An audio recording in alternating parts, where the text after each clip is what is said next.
Este segmento es presentado por Expoteje Santiago, 8 y 9 de agosto. Estamos celebrando 17 años del Teatro Nescafé de las Artes y es un honor presentarles Secretos de Oficina, la nueva comedia musical de los contadores, auditores y Cultura Capital, que se estará presentando en el maravilloso templo, el Teatro Nescafé de las Artes, del 31 de julio al 23 de agosto. Junto a Gabriel Ursúa, Antonia Santamaría, Gabriel Cañas y un gran elenco y banda en vivo, te vas a divertir y cantar tus canciones españolas favoritas con un grupo oficinistas dispuesto a todo, en un musical lleno de romances, engaños y poder, inspirado también en series como The Office y Betty la Fea. Ven a flipar en colores con Secreto de Oficina. Las entradas están a la venta en ticketmaster.cl y sin recargo en boleterías del teatro, con 20% de descuento para socios de la comunidad de las artes. ¡Feliz cumpleaños, Teatro Nescafé de las Artes! 17 años. Título de la mañana. La aprobación de la megareforma económica abrió un fuerte debate sobre el financiamiento municipal. Mientras el gobierno defiende el mecanismo de compensación por la exención de contribución a los mayores de 65, varios alcaldes sostienen que los impuestos generales terminarán financiando servicios que hoy solo pueden ofrecer las comunas de mayores ingresos. Para poder conversar, estamos con Camilo Espinosa, editor de turno, y Christopher White, alcalde de San Bernardo, sobre este debate, el futuro de los municipios y la crisis de seguridad que enfrenta la comuna. ¿Cómo le va?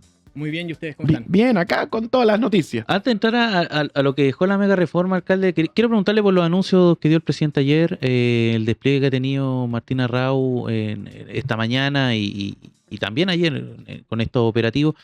A simple vista y en términos generales, ¿qué le parece que es lo más destacable y qué es lo que tal vez le quedó con gusto a poco o es más reprochable? Yo creo que el principal problema hoy día del gobierno, más que los anuncios, es la falta de credibilidad. Porque creo que en estos 5 meses no ha sido capaz de hacer carne lo que prometió en campaña. Y creo que cuando escucho al presidente ayer, me imagino un presidente que sigue en campaña. Porque son anuncios que no se han concretado. Si bien es cierto y uno es honesto, este es un problema estructural muy complejo de abordar. Pero claramente cuando no hay propuestas claras respecto a una materia, es difícil poder darle credibilidad para poder generar confianza y con eso me imagino poder avanzar en materias que requieren acuerdos transversales. Por lo tanto, creo que hay un problema de credibilidad en aquello y yo espero que las buenas intenciones se materialicen en hechos concretos. En ese sentido, las expectativas son altas. ¿Y cómo puede enfrentar una comuna como San Bernardo el escenario, entendiendo que hay mucha población que puede sentirse inquieta por alguno de los anuncios? Yo creo que el otro problema que tiene el gobierno es que el discurso que trata de transmitir a la comunidad es un discurso que a lo mejor le parece lejano de otro país, porque en el diario vivir muchos vecinos nuestros viven con miedo, viven con dificultades financieras para llegar a fin de mes, viven con muchas dificultades. Entonces cuando se escucha un discurso que las cosas han mejorado, que tenemos mejores cifras, en la práctica es difícil que la gente pueda creer que es así. Y nosotros lo que decimos es que pareciera ser que hay un Chile A y un Chile B. Un Chile A donde desde los privilegios, desde un lugar que tiene más recursos, desde un lugar que tiene mayores herramientas, la vida se vive de una manera. Y otros lugares como San Bernardo, Puente Alto, Cerro Navia, tienen que vivir y lamentablemente acostumbrarse a que el que manda no es el Estado de Chile, el que manda el jefe narco del barrio. Y la verdad que me hace mucho sentido eso porque veo en la mañana un despliegue tremendo en la Plaza de Armas de Santiago y veo también un titular complejo donde en Puente Alto una familia sufrió un turbazo. Entonces, a eso me refiero con, parece, la desconexión que existe muchas veces entre la problemática real y la forma en cómo se enfrentan esas problemáticas. Alcalde, usted ha pedido, lo voy a decir en estos términos, pero evidentemente se entiende esto de militares a la calle, como que apoyen las labores de seguridad pública, con todo lo que eso implica. El presidente Kast se ha mostrado reacio a aquello, señalando que en verdad los militares no son un grupo preparado para esto, aunque de todas maneras lo introducen algunos de sus anuncios, esto por ejemplo de que en caso de esta nueva idea de estado de excepción barrial, los militares podrían participar también de, no sé, cerrar calle o cosas similares. ¿Le parece que responde a su solicitud los anuncios del gobierno o siguen siendo insuficientes? Mira, yo creo que también es importante poder explicar por qué uno piensa en esta herramienta o en esta estrategia desde la realidad que nosotros vivimos en San Bernardo. Cuando hay un problema en un barrio determinado, cualquiera sea, ya hay llamada a carabineros, nosotros tenemos una posibilidad de respuesta de un 37%, que es el índice de cobertura policial. Ya. Es decir, probablemente van a haber más de 60 casos donde carabineros no va a llegar. Entonces, ahí hay un problema real que ocurre todos los días y que hay una parte importante de la comunidad que se siente en abandono. Comunidad que, por cierto, tiene que levantarse el día del lunes a las 5:30 de la mañana para poder atravesar todo Santiago y trabajar para poder llevar sustento a su casa. Y que cuando sale ve a un grupito que está en la esquina haciendo lo que quiere. Después vuelve en la noche, está ese mismo grupito haciendo lo que quiere. Entonces hay una sensación en la comunidad de abandono. Y cuando tú planteas estrategias como esta de infraestructura crítica, que es que las Fuerzas Armadas colaboren en ciertas tareas, lo que yo me imagino es lo que pasa en otros países desarrollados de Latinoamérica y del mundo, donde las Fuerzas Armadas en tareas específicas colaboran. Por ejemplo, nosotros tenemos el Hospital El Pino, donde hay mucho comercio ambulante y donde nos cuesta mantener ese espacio limpio porque requerimos que haya presencia policial o orden que permita que no se instalen los ambulantes porque no hacemos más que salir y se vuelven a instalar. Entonces, ese ejercicio constante debilita a los pocos carabineros que tenemos para que patrullen el barrio y persigan el crimen organizado. Están de punto fijo allí. Entonces nosotros por eso hablábamos de que las Fuerzas Armadas pudieran estar en ciertas tareas específicas.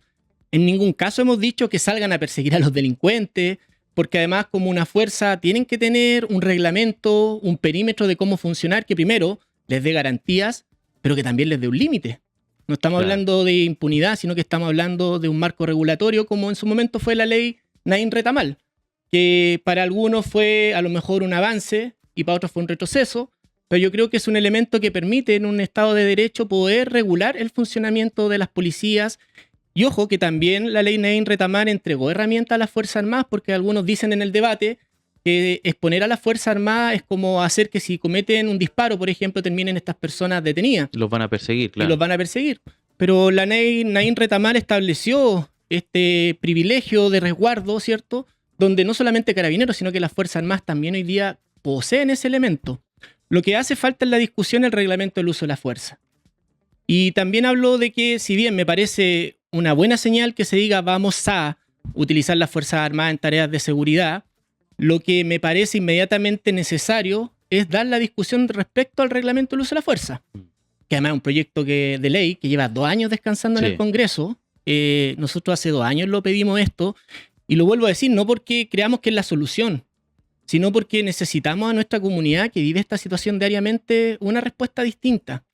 El resultado probablemente en la práctica lo vamos a ir mejorando, que es un poco lo que nos pasa a nosotros con nuestros funcionarios de seguridad. Nosotros debiésemos tener un rol netamente preventivo, pero vuelvo al caso, que llaman por teléfono a Carabineros y Carabineros no llega. Llaman a Seguridad Municipal y Seguridad Municipal llega. Y se encuentra con un episodio donde una persona, un hombre, quiere asesinar a una mujer por un concepto de violencia intrafamiliar. Y llega este funcionario de seguridad municipal sin ningún elemento para poder enfrentarse a un tipo con un cuchillo, un tipo desbordado por consumo de droga, etc. Y tampoco sin ninguna facultad. Entonces, si tú me preguntáis a nosotros, ¿estamos preparados? No estamos preparados. Pero hemos tenido que enfrentar estas problemáticas y hemos tenido que levantar el debate para decir, bueno, dennos herramientas, dennos un marco regulatorio, porque en el mejor de los casos, lo que se está discutiendo hoy día sobre mejorar la dotación policial, el resultado a lo menos se va a ver en 2 años más. Christopher, la mañana del miércoles hubo un conato ahí en un campamento preventivo de Carabineros en Puente Alto, donde el alcalde Matías Toledo acudió al lugar y encaró a Germán Codina, el delegado presidencial de la región metropolitana, criticando su gestión y tildando el procedimiento como un show mediático. ¿Está de acuerdo con que es show mediático? Hoy día veo lo de la Plaza de Armas y veo lo que pasa en Puente Alto y me hace mucho sentido lo que expresa el alcalde. Y lo digo porque nosotros tenemos que diariamente enfrentar estas problemáticas y me imagino que si la autoridad no te avisa que va a ir a tu comuna para generar una acción de coordinación, obviamente que genera una molestia y un malestar. Y en ese sentido creo que Matías lo que hizo fue poner en perspectiva lo que la comunidad le hace sentir todos los días. Todos tenemos estilos diferentes, tenemos formas distintas de expresar las cosas, pero creo que el discurso de fondo es completamente válido porque interpreta el sentir probablemente de una comunidad como es Puente Alto, como San Bernardo y muchas comunas que sentimos eso habitualmente.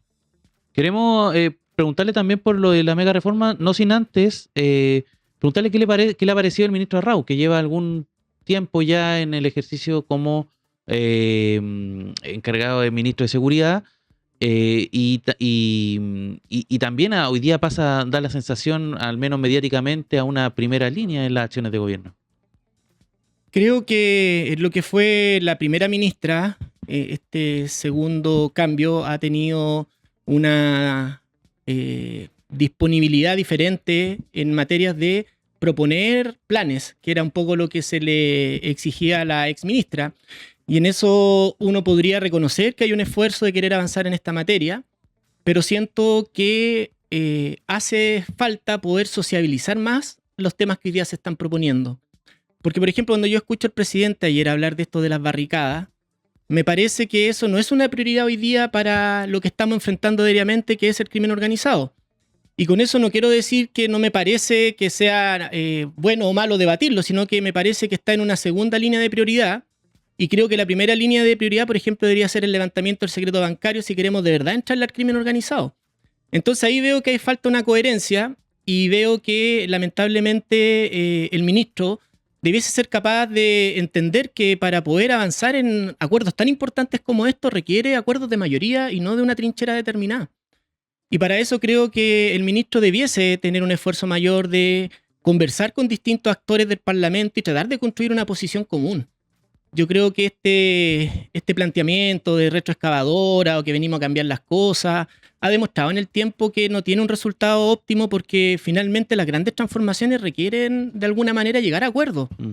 Y en eso probablemente es difícil porque cuando nosotros nos levantamos en la mañana porque tenemos un principio de vida, a veces esos principios son difíciles de transar o de acordar, pero también es cierto que mientras no nos pongamos de acuerdo, los que pierden son los mismos que yo juré defender, que hoy día están, como te lo planteo, 6 de la mañana saliendo de su casa y con unos tipos en la esquina que no los dejan dormir y que se creen dueños del barrio. Entonces, ahí yo creo que hay un trabajo importante que hacer de acuerdos, de conversación, de diálogo, pero si siguen con esta lógica de como querer pasar por encima, sin poder incorporar la opinión del que está al frente hoy día, que somos nosotros, somos la oposición, creo que le hace mal a Chile. San Bernardo es una de las 5 comunas con más habitantes del país, comuna grande, y se dio un debate que más allá del resultado fue bien interesante a propósito de esto de la mega reforma y los dineros que reciben los municipios.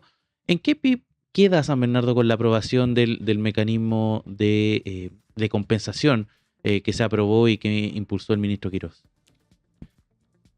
Lo primero que uno siente una sensación de injusticia tremenda, porque la verdad que San Bernardo no es una isla, una comuna de una región que es la región metropolitana.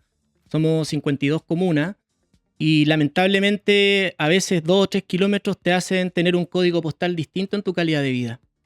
Y eso es muy doloroso porque la verdad que en mi comuna también hay gente que se esfuerza, que trabaja, que hace un tremendo esfuerzo para sacar adelante su familia.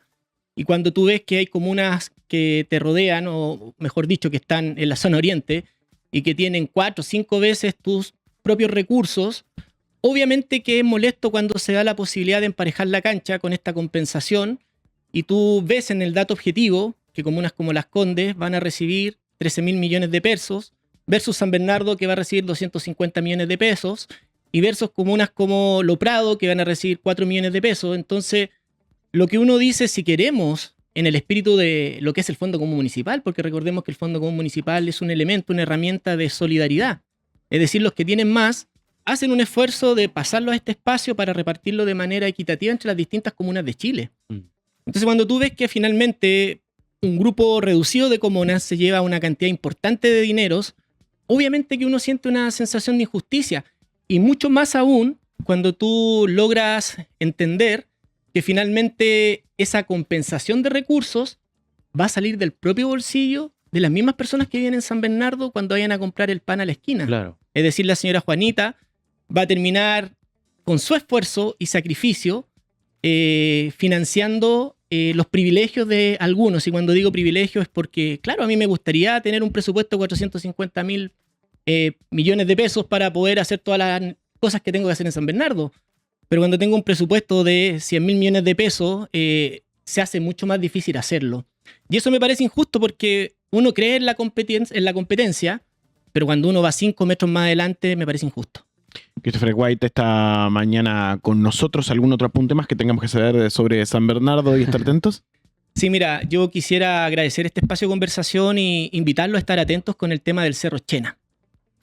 El Cerro Chena es un proyecto muy importante para la zona sur de la región metropolitana porque permite transformar una parte del cerro que pertenecía al ejército a un espacio público de calidad donde se han invertido cerca de $50 millones y que ahora que estamos a 2 meses de su recepción final no tenemos claridad de lo que va a pasar.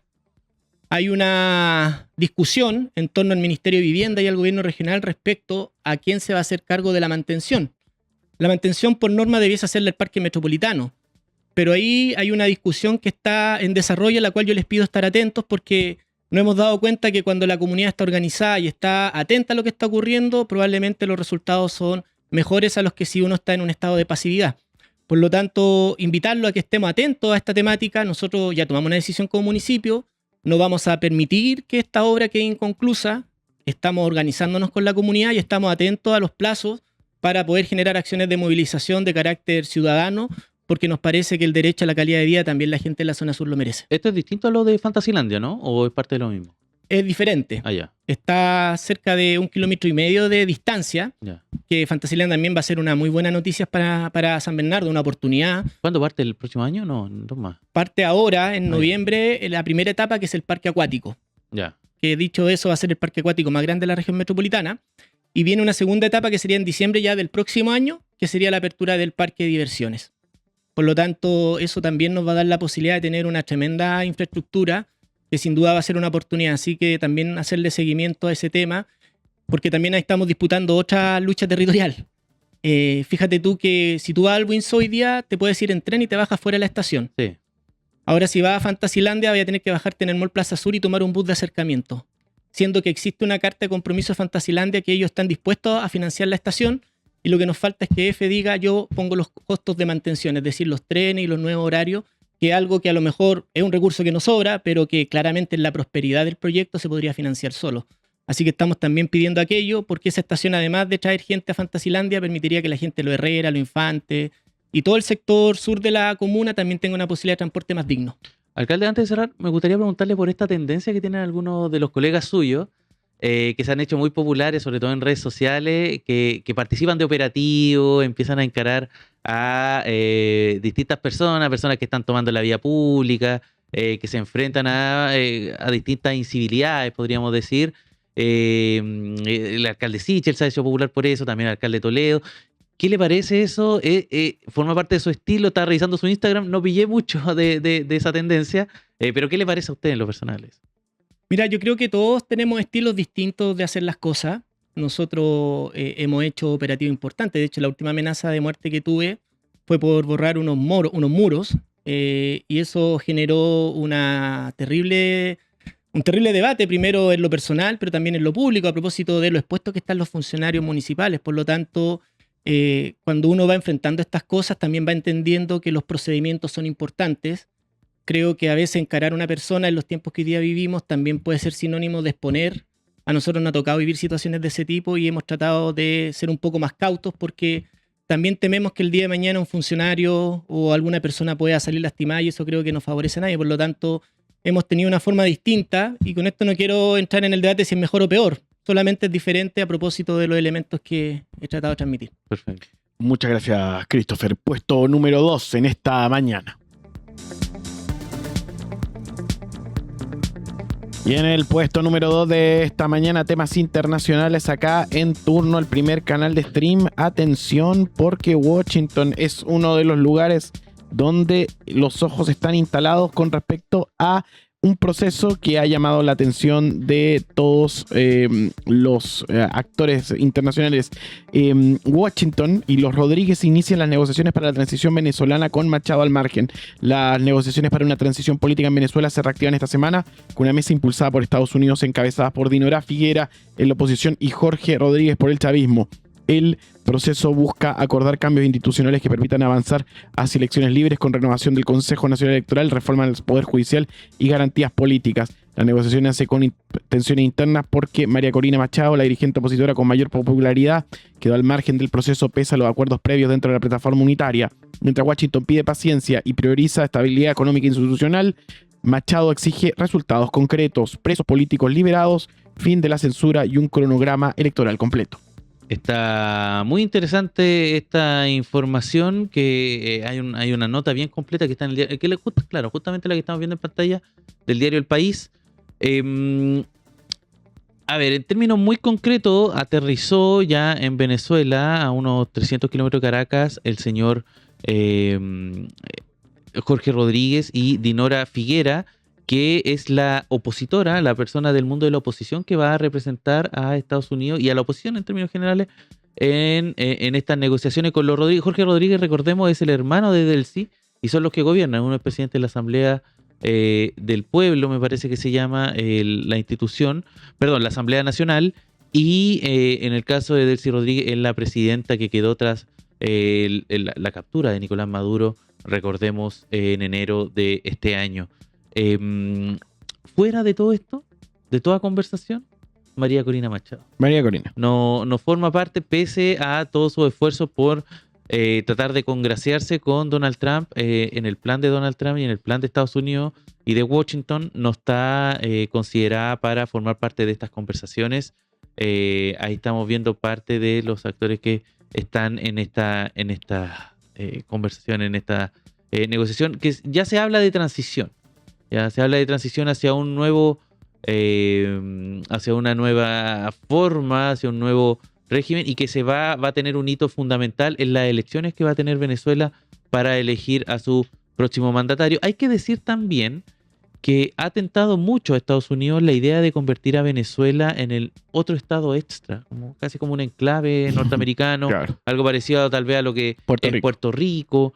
La verdad es que Donald Trump es algo que lo tiene entusiasmado y que en términos factuales, o en términos muy concretos, opera así.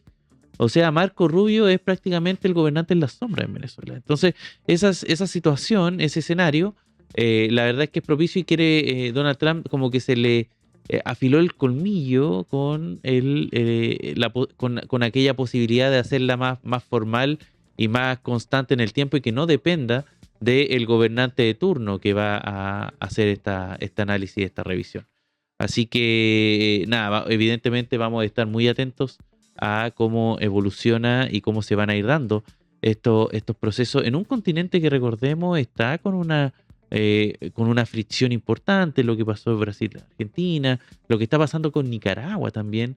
Y otra noticia que a nivel internacional por ahí causó poco ruido porque en general la gente no tenía idea de que todavía existía el movimiento de países no alineados.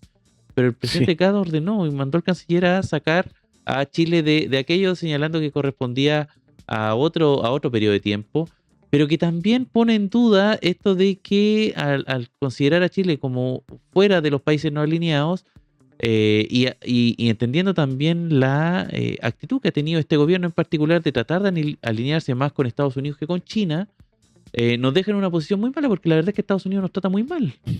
O sea, esto del arancelazo es algo que evidentemente nos perjudica, y que evidentemente también dialoga con las pocas expectativas. O sea, es impresionante. Yo no sé si no lo hablamos mucho acá, pero salió este estudio y lo estuvo comentando Roberto Méndez a partir de una encuesta que realizaron en la Universidad Católica. El pesimismo que existe en Chile y el nivel de resignación que existe a propósito de que hay pocas expectativas, evidentemente también es alimentado en el sentido de que el país y en particular el gobierno tomó una alineación en torno a Estados Unidos y no al desarrollo que promete China. Y Estados Unidos nos maltrata, nos trata mal, nos mete aranceles. Entonces eso evidentemente perjudica, y las medidas que está tomando el gobierno no van en dirección de alivianar eso. Entonces la gente está con mucha resignación, con mucho pesimismo, y algo que evidentemente va a marcar las posturas políticas que se puedan ir desarrollando de aquí en adelante. Puesto número 1 esta mañana. El presidente José Antonio Caz celebró en cadena nacional la aprobación de la ley miscelánea, pero desplazó el foco del mensaje hacia una nueva ofensiva de seguridad. El mandatario anunció más de 30 iniciativas contra el crimen organizado y el terrorismo, con medidas orientadas a perseguir, capturar, juzgar y condenar a bandas completas. El giro ocurre mientras la señal económica sigue siendo frágil. Caz destacó que el IMASEC de junio creció 2,4%, pero reconoció que un mes no hace tendencia y admitió que más de 900.000 personas buscan empleo. La agenda será liderada por el ministro de Seguridad Pública, Martín Arrau, con la meta de aprobar las medidas antes de Navidad. Bueno, de esto hablamos largo y tendido en la mañana. Hicimos un especial, ¿no? Hay un paquete de más de 30 medidas de toda índole, de toda escala, que van a evidentemente impactar en materia de seguridad. El principal y el eje articulador de todo es la introducción a la Constitución de la República de la seguridad como un deber del Estado. Es un artículo que requiere quórum calificado en el Congreso para ser aprobada y evidentemente va a requerir una negociación mucho más amplia de lo que ha venido demostrando el gobierno hasta ahora. Detrás de eso también hay una serie de proyectos de ley, algunos nuevos que se van a ir presentando, otros que ya están en conversación, y además medidas concretas que deben tomar ellos a nivel ejecutivo. En ese contexto hemos tenido harta reacción en torno a esto. Algo comentábamos en la mañana. La principal es el hecho de que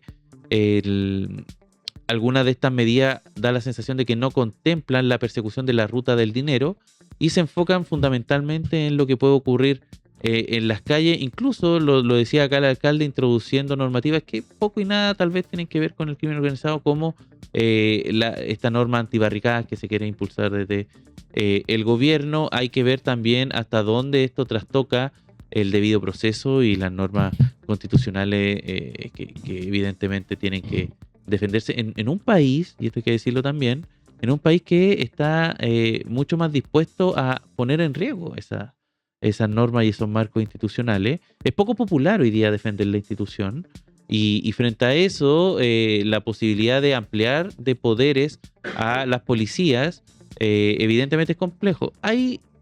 He visto algunas reacciones de personas opositoras también reclamando por la ausencia además de la persecución de la ruta del dinero, del mundo, de perseguir también el tráfico de armas, que es algo de lo que tampoco hace mención este proyecto. Y también generó mucho ruido lo que dijo el ministro del Interior y también el ministro vocero Claudio Alvarado ayer en una entrevista con 24 horas, en que están evaluando la posibilidad de que dentro de estos proyectos también se integre la posibilidad de existir estados de excepción en barrios concretos. Escuchémoslo y lo comentamos a la vuelta. De las Fuerzas Armadas, ¿podría haber un rol específico en esta nueva agenda de seguridad? Porque el gobierno ha sido reticente, el presidente ha sido reticente, pero sabemos alcaldes, gobernadores que están pidiendo la intervención de las Fuerzas Armadas.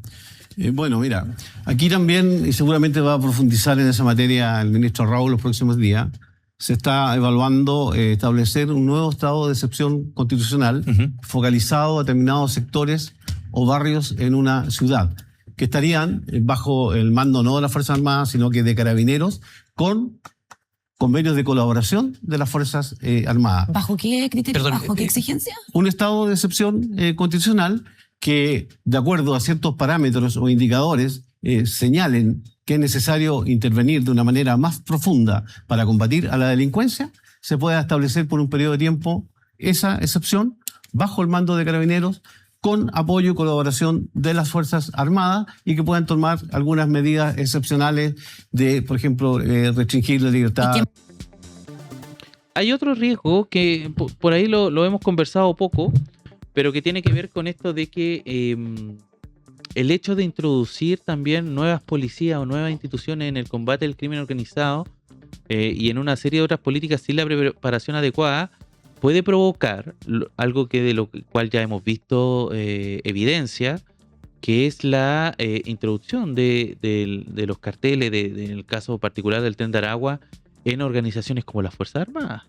O sea, hemos visto que este caso, que fue el más polémico de todo, el traslado de droga desde, me parece que, no recuerdo si era Arica o Iquique, en un avión con un maletín, y que fueron procesados personas de la FACH en ese contexto, y es algo que la evidencia mundial también muestra. O sea, no solamente instituciones como los bancos son permeables por parte del crimen organizado, sino que también lo son la política y también lo son las instituciones como Fuerzas Armadas y de Seguridad y Orden como Carabineros. Ujú. ¿Qué caso estamos teniendo prácticamente uno por semana Sí. de carabineros con involucrados en este tipo de cosas, o ya sea también gendarmes, también personas de las distintas ramas de las Fuerzas Armadas, a las que también se le ha visto que hay nexos en materia de tráfico de armas, que es un tema no menor y que al menos en esta materia se ignora. Hay elementos de puerto, de fiscalización de puerto, que también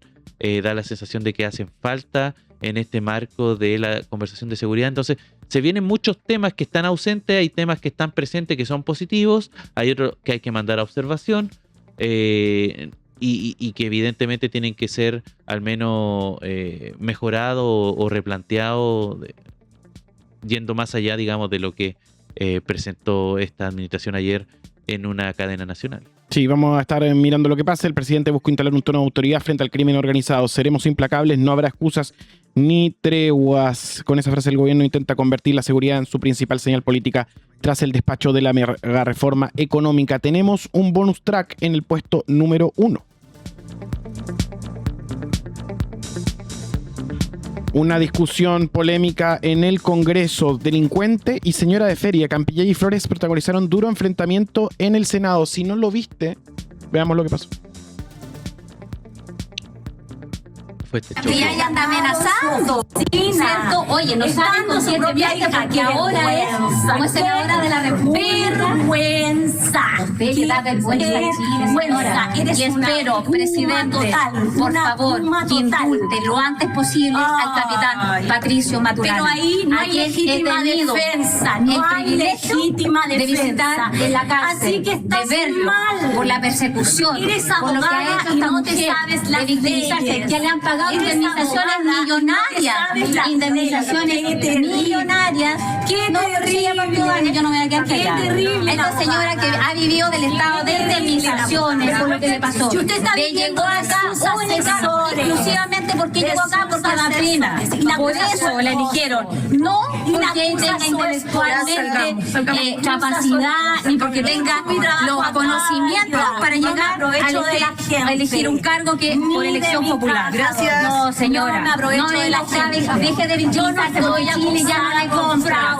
No, pues usted, por delitos mucho más graves. A usted, a su hija, a su yerno y a todo el mundo. Así que contrólese, señora. Necesita más que médico por lo que le pasó por no ver. Necesita un psiquiatra. Ya se le salió la poblacional a la señora de feria. No. Espantoso el nivel de la conversa.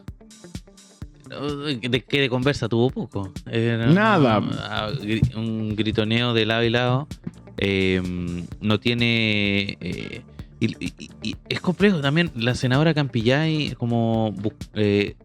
no sé, tratando de buscar un conflicto con una senadora, como poniéndose al nivel también de una senadora que, tal como le decía ella, está siendo investigada, y ella respondiéndole y tratándola de poblacional. Hay una mezcla ahí de elementos que evidentemente hay que entrar a considerar en que esto es efectivamente lo que aleja a la gente de la política. Sí, Esto es como la sensación también.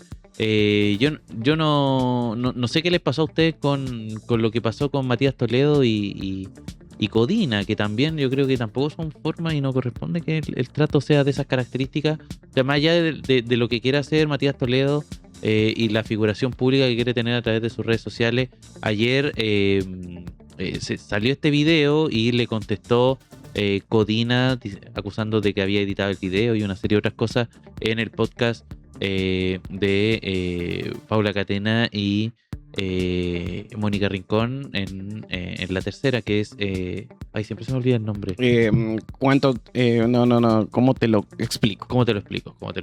Entonces, que le respondió a Matías Toledo a propósito. Entonces, a mí no sé, yo creo que no son buenas noticias, y perdonen lo amarillo, pero no son buenas noticias estos videos. Yo creo que queda mal la política a nivel transversal, los ánimos crispados. Ahora, habían razones de reclamo y de enfado por parte de Fabiola Campillay por esta solicitud que piden indulto para los carabineros del estallido, entre ellos Patricio Maturana, el hombre que la dejó ciega. Ella posteriormente dio una declaración pública, una conferencia de prensa, en donde salió a defender también de que Maturana era una persona que ya había sido procesada por tribunales y que esa decisión de tribunales había que respetarla.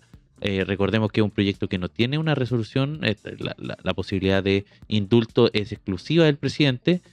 Hay algunos periodistas que hemos escuchado acá, no acá específicamente en turno, pero que hemos visto que han anunciado de que los indultos son algo que se viene en este gobierno. Lo dijo Gonzalo Feito en su programa Próceres, según él, con información exclusiva, algo que hasta ahora no ha ocurrido, pero que mantiene en alerta no solamente a toda la ciudadanía, sino que específicamente también a organizaciones de derechos humanos y víctimas de justamente estas personas.